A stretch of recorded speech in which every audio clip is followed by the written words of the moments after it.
Magandang araw sa lahat, welcome po ulit dito sa atin channel ang Biyahe y Komida. Maraming salamat sa lahat ng nag-subscribe, indeed. Punta tayo sa atin topic, November 8, 2025. Loisa, kinabahan kay Carla. Idol pala ni Loisa Andalio si Carla Abellana. Pinapanood pa raw niya ang mga show ng actress sa GMA7. Kaya naman nang malaman niyang gaganap silang magkapatid sa unang episode ng Shake, Rattle and Roll, 1775, kaagad siyang nag-excite. Kinakabahan din po ako kasi karamihan po sa mga cast, si Ate Carla, pinapanood ko po talaga yung mga shows niya sa GMA. Tapos nakawork ko na siya, sabi ni Loisa tungkol kay Carla. Ayun po talaga, nakakakaba po talaga, may pressure. Mas kinabahan po ako sa mga eksena namin kesa sa character po talaga, dagdag ng kapamilya star sa isang intimate chikahan. At nang tanungin siya kung anong project ni Carla ang napanood niya. Rosalinda po, ayun talaga favorite ko. Yes, opo, anyway, nang segue kung may dumalaw ba sa kanila sa set. Na ang tinutukoy sana ay kung may paramdam pa ng mga espiritu. Pero napunta ang tanong na baka naman dumalaw si Ronnie Alonte or ang sinasabing magiging husband ni Carla sa taping nila. Wala raw. Si Carla naman ay walang nakapagtanong kung ikakasal na ba talaga siya. Though may nagsabi na wala raw itong planong magbigay ng kahit anong information tungkol sa pagpapakasal sa isang doktor. Natuto na raw ang actress sa nangyari sa kanila ni Tom Rodriguez. Si Loisa ay sinabi na busy naman si Ronnie. Anyway, sa unang panahon ng episode 1775, kaya parang sa konting kwento pa lang nila, parang nakakatindig balahibo na. Kaya natanong sila kung anong experience nila habang nasa shooting. Sa experience ko po sa shooting ng 1775, nararamdaman po yung pagkairi ng vibe. Mararamdaman ninyo yung dilim kasi sobrang dilim. Nung panahon po ng 1775, kandila lang po ang ilaw. Mararamdaman ninyo po yung setting dahil sa mga historical locations po kami nag-shooting, including Intramuros.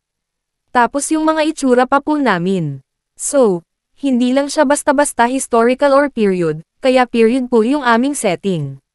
So, from the costume to the makeup, the production design, talagang medyo nakakapangilabot po siya, sabi ni Carla na nakatatlong SRR na. Na may second demotion si Loisa, yes po. Tama po yung sinabi ni Ate Carla. Nasabi na po niya lahat. Yun po, kasi wala naman din akong naramdaman na kakaiba sa set po kasi masasaya naman yung mga taong nandun.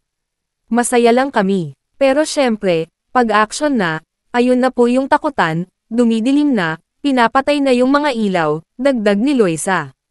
Matapang pareho ang kanilang personality in real life kaya naman mas takot daw sila sa buhay kesa sa aswang. O sa ghost project siguro. Yung takutan, ganyan, dumidilim na, pinapatay na yung mga ibang ilaw. Opo.